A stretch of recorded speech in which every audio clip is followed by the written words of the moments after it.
नमस्कार। मेरे प्यारे देशवासियों, आज मैं अपनी बात की शुरुआत एक वेद वाक्य के साथ करना चाहता हूं। कृतं में दक्षिणे हस्ते जयो में सव्य आहितः। इस बात को भारत के संदर्भ में देखें तो बहुत सीधा साधा अर्थ यही है, हमारे देश ने एक तरफ कर्तव्य का पालन किया तो दूसरी तरफ उसे बड़ी सफलता भी मिली। कल 21 अक्टूबर को भारत ने 1 बिलियन 100 करोड़ वैक्सीन डोज का कठिन लेकिन असाधारण लक्ष्य प्राप्त किया है। इस उपलब्धि के पीछे 130 करोड़ देशवासियों की कर्तव्य शक्ति लगी है। इसलिए ये सफलता भारत की सफलता है, हर देशवासी की सफलता है। मैं इसके लिए सभी देशवासियों को हृदय से बधाई देता हूं। साथियों, 100 करोड़ वैक्सीन डोज ये केवल एक आंकड़ा नहीं है, ये देश के सामर्थ्य का प्रतिबिंब है,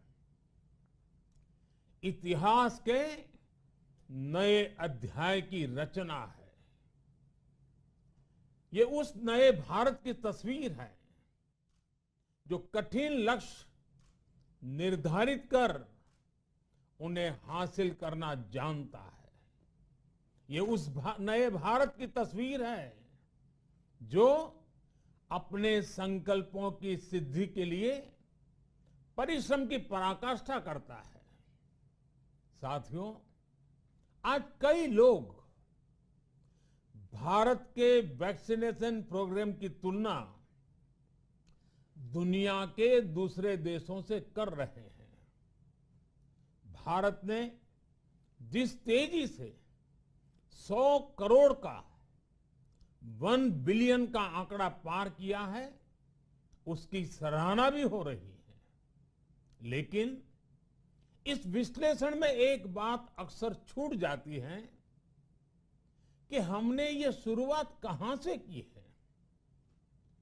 दुनिया के दूसरे बड़े देशों के लिए वैक्सीन पर रिसर्च करना,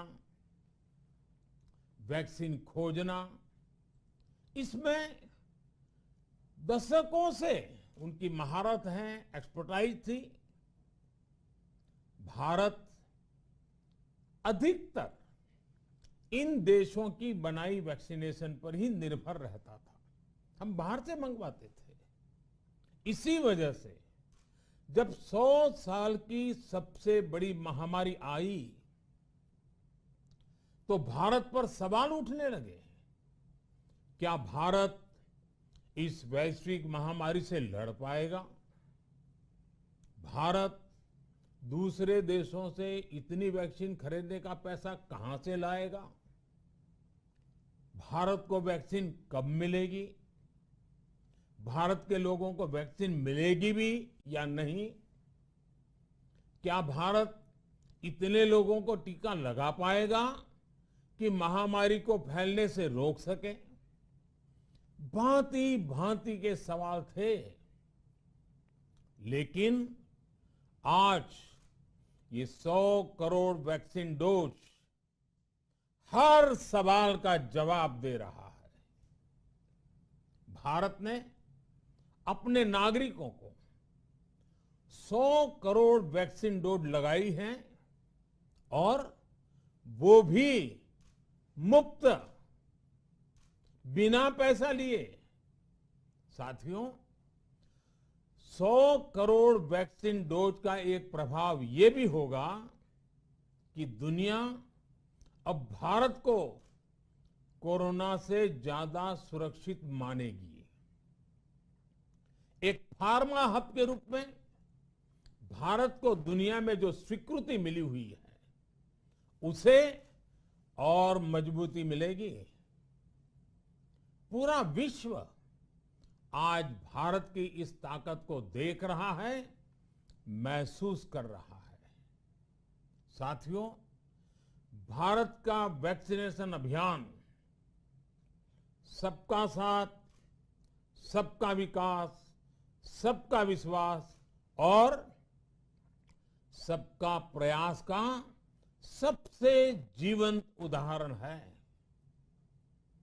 कोरोना महामारी की शुरुआत में ये भी आशंकाएं व्यक्त की जा रही थी कि भारत जैसे लोकतंत्र में इस महामारी से लड़ना बहुत मुश्किल होगा।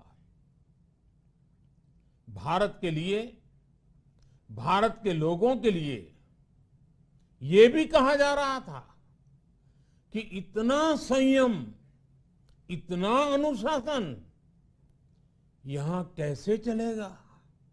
लेकिन हमारे लिए लोकतंत्र का मतलब है सबका साथ।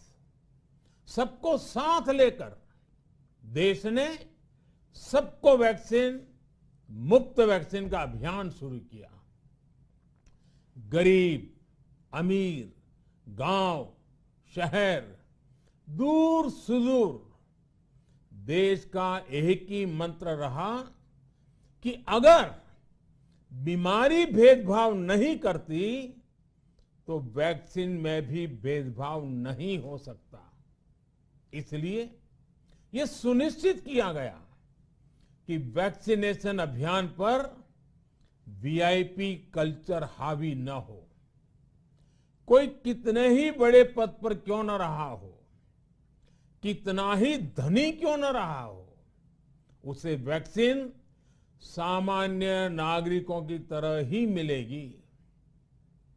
साथियों, हमारे देश के लिए ये भी कहा जा रहा था कि यहां ज्यादातर लोग टीका लगवाने के लिए आएंगे ही नहीं।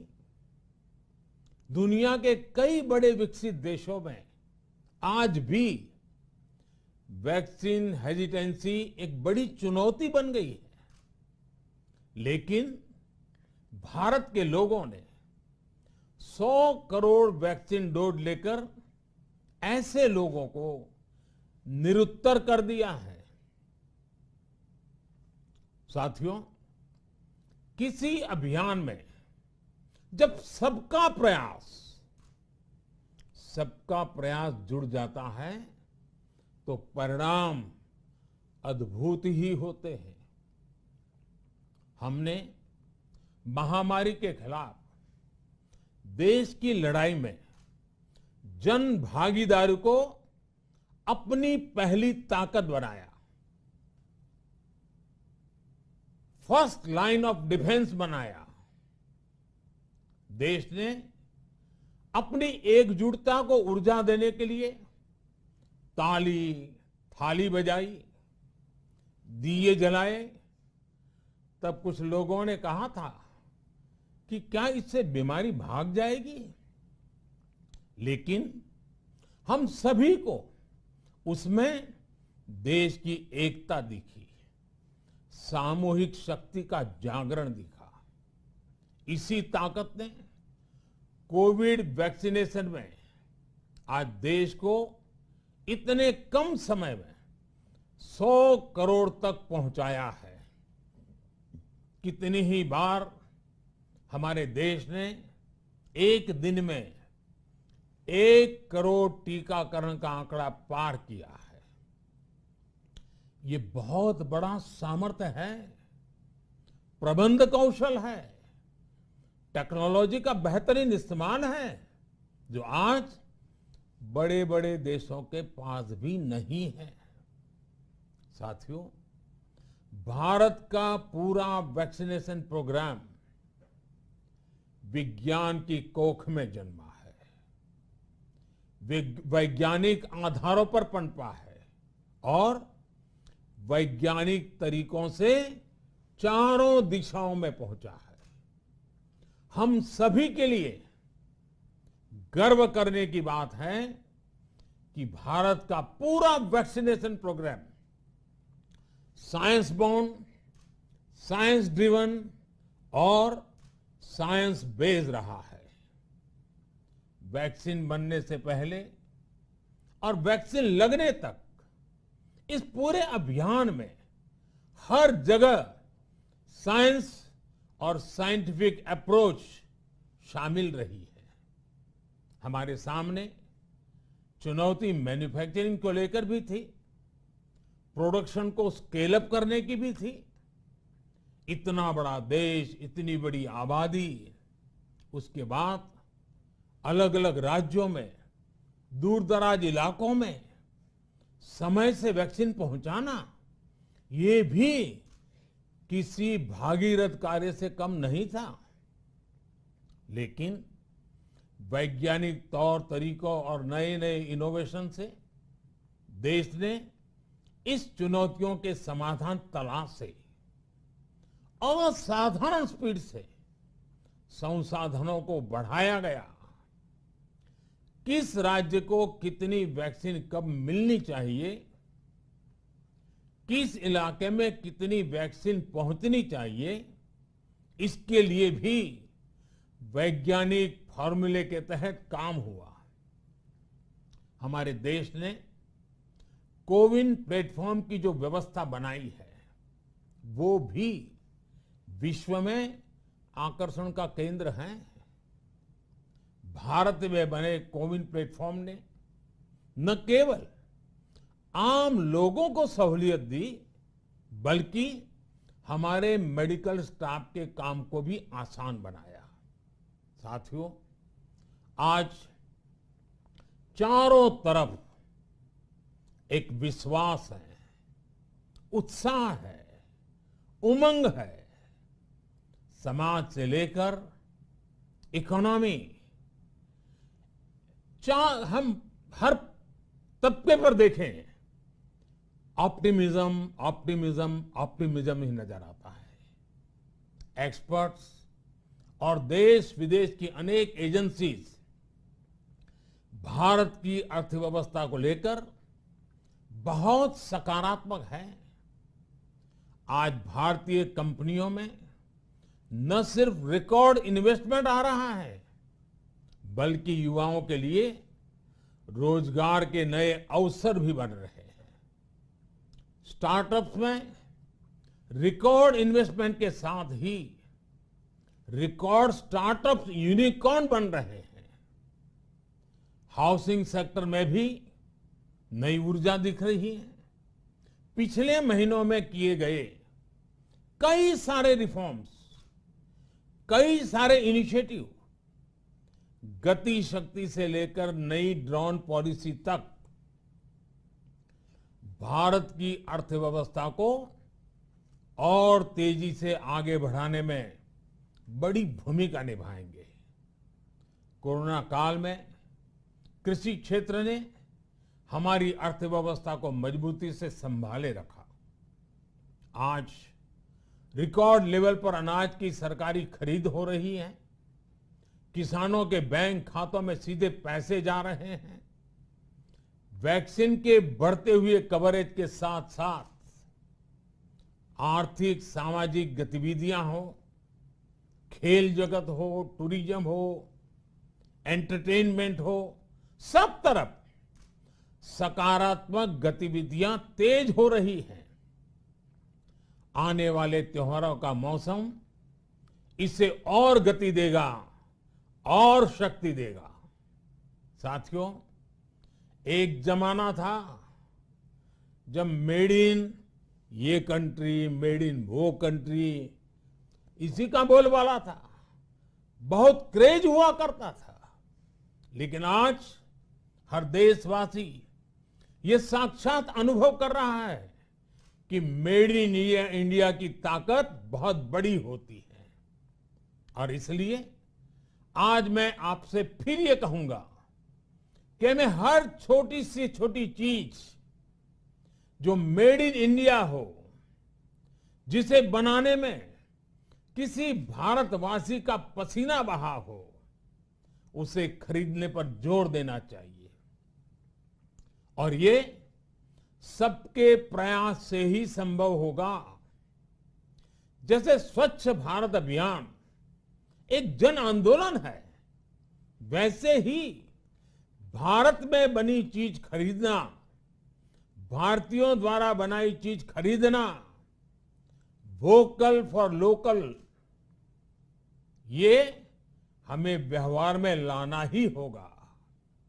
और मुझे विश्वास है सबके प्रयास से हम ये भी करके रहेंगे। आप याद करिए,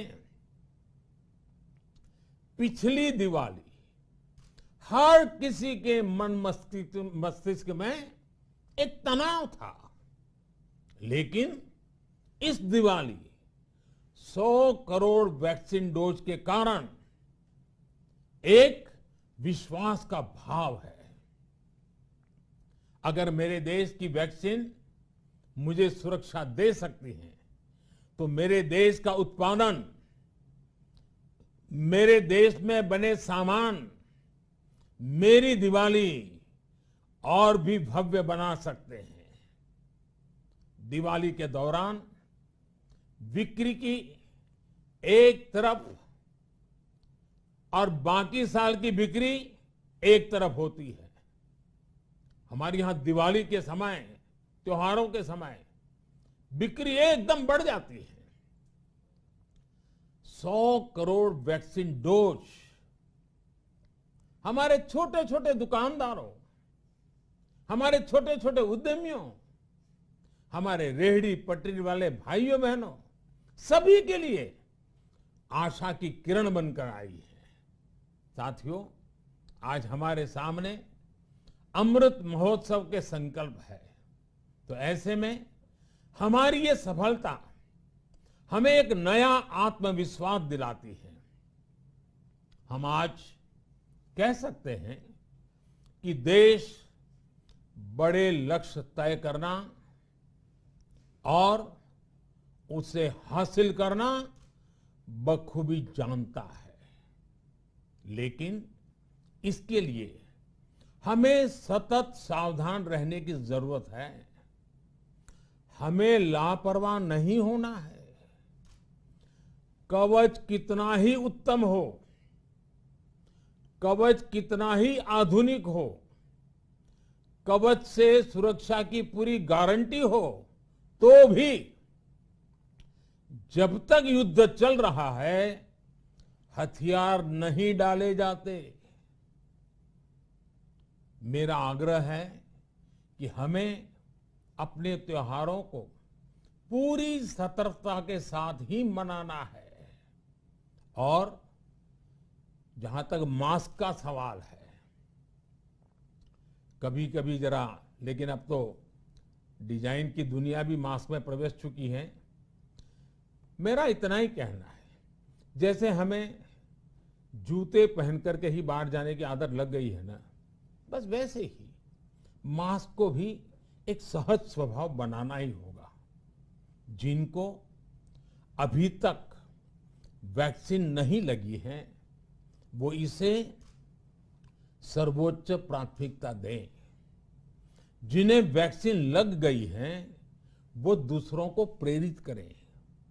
मुझे पूरा भरोसा है कि हम सब मिलकर प्रयास करेंगे तो कोरोना को और जल्द हरा पाएंगे।